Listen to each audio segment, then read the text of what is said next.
है वो क्वांटिटीज से आया है। फिजिकल क्वांटिटीज दो तरह की होती हैं, फंडामेंटल और दूसरी होती हैं डिराइव्ड। फंडामेंटल को ही हम बेस क्वांटिटीज बोलते थे, और जो बेस क्वांटिटीज होती हैं, हर एक क्वांटिटी को एक डायमेंशन की तरह हमने ट्रीट किया तो हमारे पास निकल कर आते हैं 7 डायमेंशंस। और जब भी किसी डायमेंशन को हम रिप्रेजेंट करते हैं तो स्क्वायर ब्रैकेट यूज करते हैं। जैसे लेंथ के लिए हम यूज करते हैं एल, मास के लिए कैपिटल एम, टाइम के लिए टी, इलेक्ट्रिक करंट मतलब एम्पियर के लिए ए, थर्मोडायनेमिक टेम्परेचर मतलब केल्विन के लिए के, लुमिनस इंटेंसिटी मतलब कैंडिला उसके लिए सी डी, दोनों स्मॉल। ठीक है, यहां पर अमाउंट ऑफ सब्सटेंस मोल, तो इसमें एम ओ एल, तीनों स्मॉल स्क्वायर ब्रैकेट में। ठीक है, तो इन्हें हम डायमेंशन बोलते हैं। तो डायमेंशन दो तरह के हो सकते हैं, या तो डिराइव्ड हो सकते हैं या फंडामेंटल हो सकते हैं। फंडामेंटल से ही बाकी जितने डिराइव्ड जो है वो फंडामेंटल से ही बने हैं।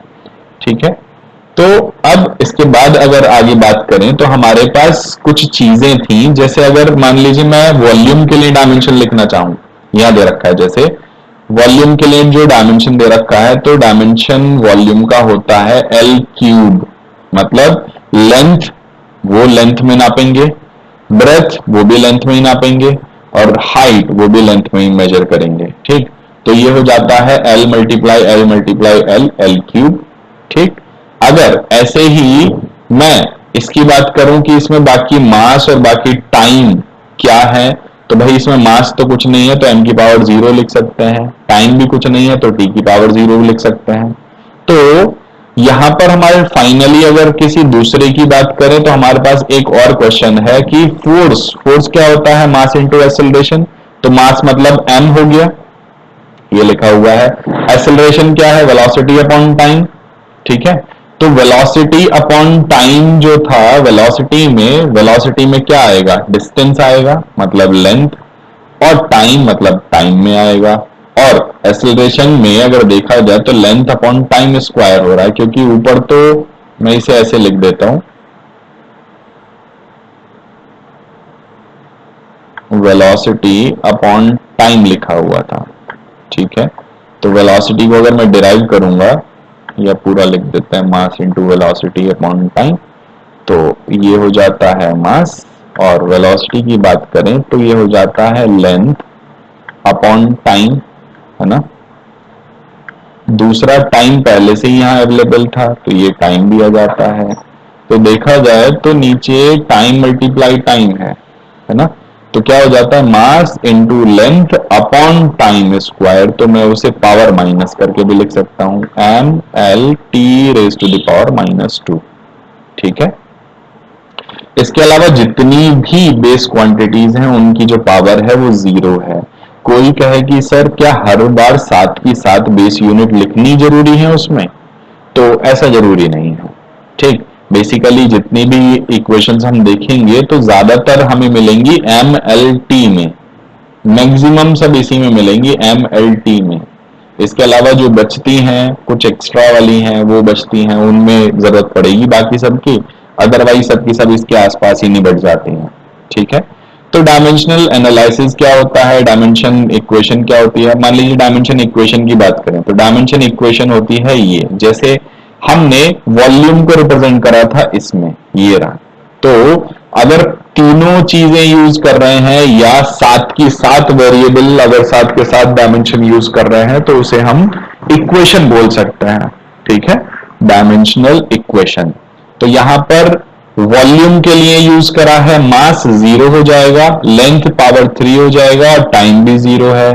यहां वेलोसिटी की बात हो रही है तो वेलोसिटी में मास का तो कोई लेना देना है ही नहीं, क्या होता है डिस्टेंस अपॉन टाइम, तो मतलब लेंथ अपॉन टाइम हो गया। फोर्स, फोर्स क्या हमने अभी पीछे कैलकुलेट किया था, M L T raise to the power -2। यहां पर दे रखा है ये मास डेंसिटी या डेंसिटी, तो ये क्या होता था मास अपॉन वॉल्यूम, तो वॉल्यूम क्या था एल क्यूब, लेकिन अपॉन में है इस वजह से एल की पावर -3 यहां हमने लिख दिया। ठीक है, तो यहां तक हम देख चुके थे। अब हम आगे शुरू करते हैं, इसमें दे रखा है dimensional analysis and its application. तो the recognition of concepts of dimensions which guide the description of physical behaviour is the basic importance as only those physical quantities can be added or subtracted which have the same dimension। तो कहने का मतलब ये है कि शुरुआत में हमें जब इक्वेशंस को चेक करना होता था तो उसके लिए एक्सपेरिमेंट करके देखना जरूरी पड़ता था, ठीक। लेकिन जब से हमने डायमेंशंस की बात करनी शुरू करी तो सबसे पहले हम क्या करेंगे, किसी भी इक्वेशन को डायमेंशन के बेसिस पर चेक करके देख लेंगे। अगर डायमेंशन सेम है तब तो ठीक है, किन्हीं दो क्वांटिटीज को ऐड करना है तब भी डायमेंशन सेम होने जरूरी है, डिफरेंस करना है तब भी डायमेंशन सेम होने जरूरी है। इसका मतलब डायमेंशन एक बड़ा इंपॉर्टेंट रोल प्ले करने लगा इसमें, ठीक है। आगे दे रखा है, a thorough understanding of dimensional analysis help us in deducing certain relations among different physical quantities and checking the derivation। तो यही बात उसने भी बताई है कि अगर आपको किसी का डेरिवेशन चेक करना है, कोई इक्वेशन चेक करनी है तो आपको डायमेंशन की जरूरत वहां पर पड़ेगी। आपको एक्यूरेसी, डायमेंशनल कंसिस्टेंसी और होमोजेनिटी, ये क्या होता है हम ही जानने वाले हैं अभी थोड़ी देर में। When magnitude of two or more physical quantities are multiplied, their unit get treated in the same manner as ordinary algebraic symbol। इसका क्या मतलब है, मान लीजिए अगर मैं पीछे अगर छोटी क्लासेस में जाए अलजेब्रा में a मल्टीप्लाई a लिखता था तो उसे a स्क्वायर कर देते थे। ऐसे ही अगर दो क्वांटिटीज को अगर मल्टीप्लाई कर रहे हैं तो उसके डायमेंशन की पावर कुछ हो जाती है, ठीक। तो वो मल्टीप्लाई करके ही आएगी, पावर ऐड हो जाएगी। डिफरेंशिएशन में भी ऐसा ही है। We can cancel identical unit in the numerator and denominator. Numerator और डिनोमिनेटर में जो आइडेंटिकल यूनिट है उन्हें हम कैंसिल आउट भी कर सकते हैं। The same is true for dimension of a physical quantity. Similarly physical quantities represented by symbols on both sides of a mathematical equation must have the same dimension. उन सब का भी डायमेंशन क्या होना चाहिए, सेम होना चाहिए। Checking the dimensional consistency of a equation. मान लीजिए एक इक्वेशन उठा लेते हैं, यहां से पहले होमोजेनिटी बता देते हैं क्या होता है। यहां दे रखा है कि the magnitude of physical quantities may be added together और subtracted from one another only if they have the same dimension. ये हम बात कर चुके हैं कि सब्ट्रैक्शन और एडिशन तभी पॉसिबल है जब उनके डायमेंशन सेम होंगे। In other words We can add or subtract similar physical quantities। सही बात है, दो similar quantities को ही तो ऐड कर सकते हैं। Thus velocity cannot be added to force or an electric current cannot be subtracted from the thermodynamic temperature। तो भाई सिमिलर होना जरूरी है और इसी को क्या बोला गया है, principle of homogeneity of dimensions, ठीक। तो यहां पर होमोजेनिटी का मतलब सिमिलैरिटी से है। आगे पढ़ते हैं, यहां पर अगर मान लीजिए if the dimensions of all the terms are not same, अगर किसी इक्वेशन में left hand side right hand side के जो डायमेंशंस हैं वो सेम नहीं है, द इक्वेशन इज रॉन्ग, तो इक्वेशन गलत हो जाती है। Hence if we derive an expression for the length of an object regardless of the symbols appearing in the original mathematic relation, when all the individual dimensions are simplified, जब सारे के सारे individual dimension जो है उनको simplify किया जाता है, the remaining dimension must be that of the length।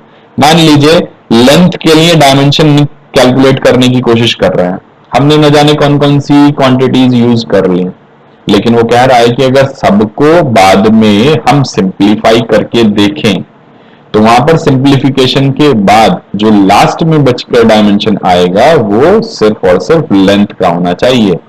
उसके अलावा अगर कोई दूसरा डायमेंशन आता है वहां पर तो इसका मतलब हमारा जो डेरिवेशन था वो गलत था। आगे दे रखा है, similarly if we derive an equation of speed, अगर ऐसे ही हम स्पीड की इक्वेशन डिराइव करना चाह रहे हैं या उसका फॉर्मूला डिराइव करना चाह रहे हैं, the dimensions of both the sides of equation when simplified must be of length upon time. तो जो उसके फाइनल डायमेंशन आने चाहिए वो क्या आने चाहिए, लेंथ अपॉन टाइम आने चाहिए, या L T raise to the power -1। अब देखिए मैथ्स में आपको पढ़ने को मिलेगा जब भी t-1 लिखा होगा तो इसे t इनवर्स भी पढ़ सकते हैं, ठीक है।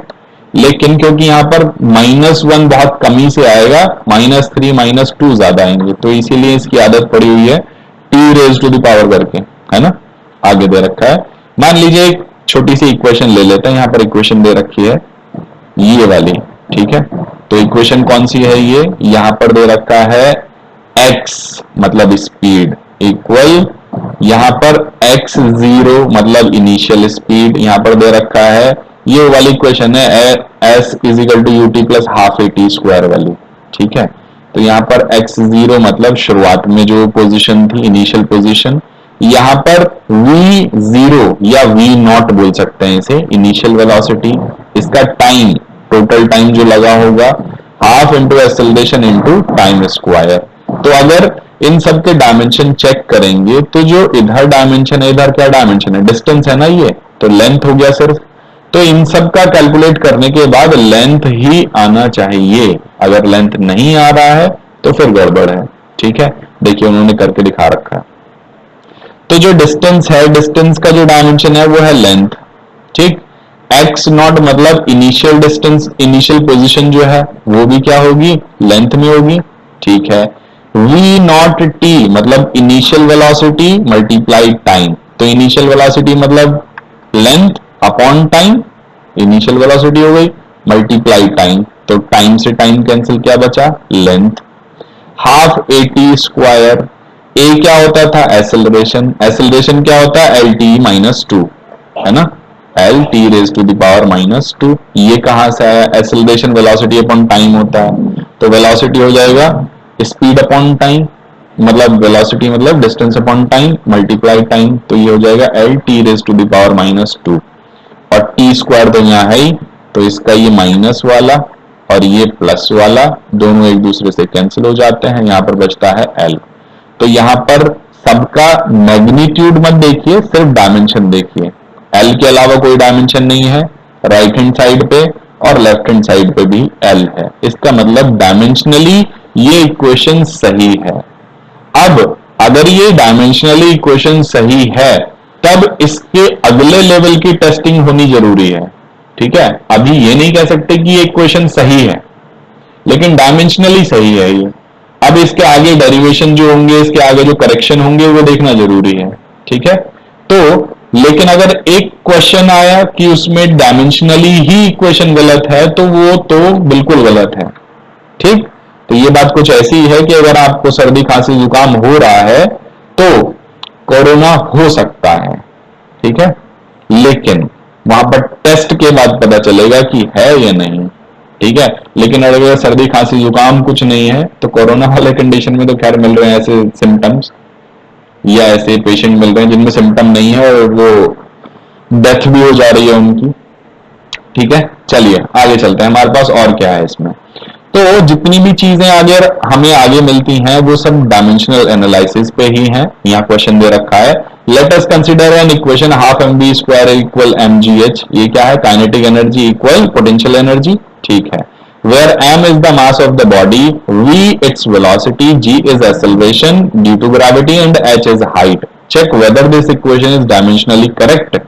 तो जो बात मैंने आपको अभी बताई कि डायमेंशनली अगर करेक्ट है तब तो उसे आगे चेक करने की जरूरत है, लेकिन अगर डायमेंशनली ही गलत है तो वो खत्म हो जाता है वहीं पे कि डायमेंशनली गलत है, इसका मतलब ये फाइनली गलत है इक्वेशन, ठीक है। तो यहाँ पर फर्स्ट इक्वेशन में अगर हम चेक करें, हाफ एम बी स्क्वायर की बात चल रही है, मैग्नीट्यूड का कोई मतलब नहीं है, सिर्फ और सिर्फ हमें डायमेंशन से मतलब है। एम मतलब मास, वेलोसिटी स्क्वायर मतलब L T raise to the power minus one का होल स्क्वायर, तो ये होता है L square T minus two. दूसरी तरफ चलते हैं, एम फॉर मास, ग्रेविटी मतलब अगर इसे सॉल्व करेंगे ना थोड़ा सा तो ग्रेविटी एक्सेलरेशन ही तो है, एक्सेलरेशन ड्यू टू ग्रेविटी, और वो क्या होता था L T raise to the power minus two, और एच, एच क्या है, डिस्टेंस, तो ऊपर एल मल्टीप्लाई एल हो जाएगा, ठीक है। एक लाइन एक्स्ट्रा होंगे, तो यहां पर दे रखा है कि यहां पर मैंने चेक किया, इसे सॉल्व किया, तो यहां पर भी क्या आ जाता है M L square T minus two, और यहां पर आ जाता है दूसरी तरफ आर एच एस में भी M L square T minus two. तो अगर ये दोनों ठीक हैं तो हमारा काम यहां पर हो जाता है, ठीक है। नेक्स्ट पर चलते हैं, डायमेंशनली चेक करना था बस। इस तरह के क्वेश्चन अगर आए तो 1 मार्क के एमसीक्यू में आ सकते हैं, अदरवाइज इनका कोई लॉजिक नहीं बनता। ये सिर्फ आपको एक कॉन्सेप्ट समझाने की बात हो रही है। ऐसा हो सकता है कि इसमें ऐसे करके 4-5 पार्ट दे दें, सबको चेक करना है, आधे आधे नंबर के सब दे दें, ठीक। तो इन सबको वैसे ही हमें चेक करके देखना है कि क्या ये सही आ रहा है या नहीं, या इनमें से कौन सा सही बैठेगा। हमें फॉर्मूला क्या मिला हुआ है, के का मतलब काइनेटिक एनर्जी से है, ठीक है। तो काइनेटिक एनर्जी के लिए इनमें से कौन सा सही बैठेगा या किसका डायमेंशन सही होगा, मैग्नीट्यूड से हमारा कोई लेना देना नहीं है, ठीक है। इसके अलावा ऐसा ही क्वेश्चन यहां पर दे रखा है, या ये तो यहां पर तो इसका सॉल्यूशन ही दे रखा है। यहां नेक्स्ट टॉपिक है हमारा डिड्यूसिंग relation among physical quantities.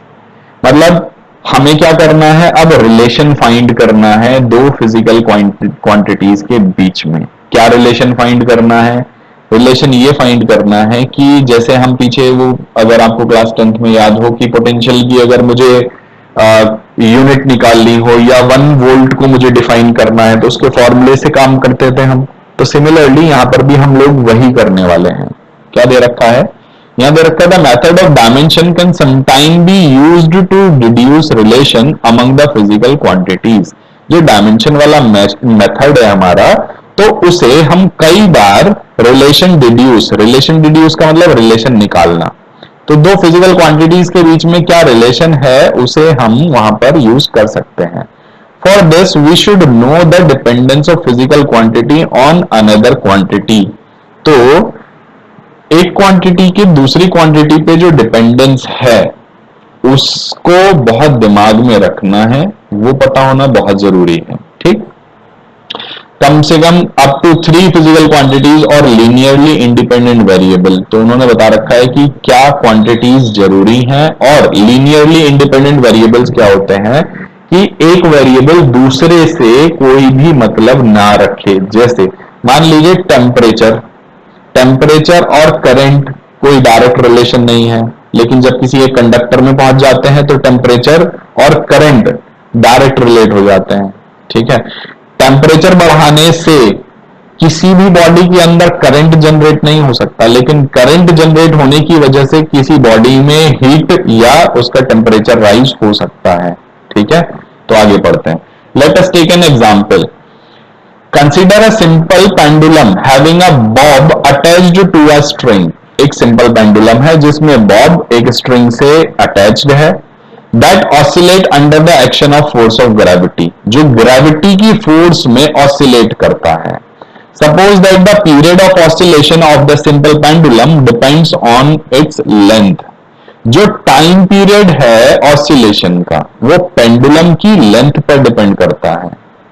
Mass of the bob mass पर डिपेंड करता है, and acceleration due to gravity, और ग्रेविटी पे भी डिपेंड करता है, ठीक है। तो अब हमें क्या निकालना है, एक फाइनल इसके लिए फॉर्मूला निकालना है, एक रिलेशन निकालना है। देखते हैं आगे इस काम को हम कैसे कर सकते हैं।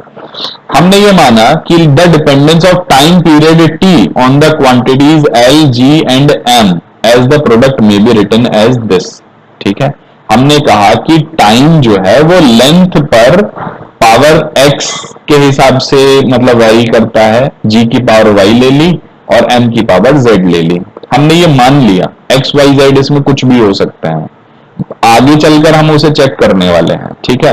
अब देखिए L के लिए क्या डायमेंशन हो सकता है, हम उसे फाइंड कर सकते हैं। L के लिए तो भाई L ही होगा डायमेंशन। G मतलब acceleration due to gravity, acceleration due to gravity क्या होता है, एल टी माइनस 2।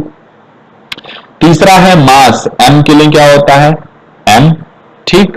अब हमने इन तीनों को एक साथ सॉल्व करा तो फाइनली हमारे पास आया l raise to the power x plus Y, t raise to the power minus 2y, m raise to the power z, ठीक है। जब हमने इसे सामने वाले वेरिएबल के साथ या सामने वाले डायमेंशन के साथ इक्वेट करवाया, ये कहां से आया, टाइम पीरियड था ना, तो टाइम पीरियड का डायमेंशन टी तो होगा सिर्फ, बाकी सब तो जीरो होगा। तो हमने जब इसके साथ इक्वेट कराया तो हमें एल की पावर जीरो थी और इधर एल की पावर एक्स प्लस वाई हो गई, तो X plus Y equal zero हो जाता है। दूसरा टी की पावर माइनस 2y है, माइनस 2y किसके बराबर हो गया, 1 के बराबर, और m की पावर z है, ये किसके बराबर हो गया, 0। तो हमें यहां से x और y की वैल्यू मिल जाएगी और z की वैल्यू मिल जाएगी। तो z की वैल्यू मिली 0, y की वैल्यू मिली -1/2, x की वैल्यू मिली 1/2। तो हमने जो रिलेशन आया फाइनली वो हो गया t equal length under root में और g -1/2, मतलब ये हो गया L/G, दोनों अंडर रूट में। ठीक है, क्योंकि z का तो काम यहाँ खत्म हो गया, z तो 0 हो गया, तो मास तो कुछ है ही नहीं वहां पर। ठीक है, आगे इस रिलेशन को हम कुछ इस तरह से भी लिख सकते हैं, t इक्वल के अंडर रूट L/G। ये फॉर्मूला किसी पे भी काम कर सकता है। यहां पर उसने जो k लिया था, k की जगह आप कोई दूसरा कांस्टेंट ले सकते हैं या आप इसे यहीं पर भी छोड़ सकते हैं। ठीक है, लेकिन यहां बता रखा है कि k को अगर हम 2 पाई लेंगे तब हमारा जो ओरिजिनल फॉर्मूला है वो मिल जाता है 2 पाई अंडर रूट L/G। तो यहां पर ये सारी चीजें दे रखी हैं कि dimensional analysis is very useful in deducing relations among the interdependent physical quantities. बहुत सारे फॉर्मूले तो हमने डायमेंशनल एनालिसिस से ही निकाल लिए हैं। ठीक, और यहां पर क्या रखा है उसने कि डायमेंशनल एनालिसिस जो है बहुत सारे फॉर्मूला को डिराइव करने के लिए बहुत इंपॉर्टेंट है। ठीक है, और खासतौर पे ऐसी फिजिकल क्वांटिटीज जो एक दूसरे पे डिपेंड करती हैं। However, dimensionless constant cannot be obtained by this method. लेकिन dimensionless constant को हम नहीं यूज कर सकते या उनकी वैल्यू नहीं निकाल सकते, उनके लिए फॉर्मूला नहीं निकाल सकते। The method of dimensions can only test the dimensional validity, but not the exact relationship between physical quantities in any equation. ठीक है, तो यही बात जो अभी हमने बात करी थी कि डायमेंशनल टेस्ट से हमें वैलिड तो पता चल जाता है लेकिन एग्जैक्ट रिलेशनशिप नहीं पता चलेगी। ठीक है, it does not distinguish between a physical quantities having same dimension. लेकिन बहुत सारी क्वांटिटीज, मतलब ऐसी फिजिकल क्वांटिटीज जिनके डायमेंशन सेम है, उनके बीच में डिफरेंस नहीं कर सकते। कैसे? स्पीड और वेलोसिटी दोनों के डायमेंशन सेम होंगे, लेकिन स्पीड अलग चीज है, वेलोसिटी अलग है। डिस्प्लेसमेंट और डिस्टेंस दोनों के डायमेंशन सेम होंगे, लेकिन दोनों फिजिकल क्वांटिटी अलग अलग है। ठीक है, A number of exercises at the end of this chapter will help you develop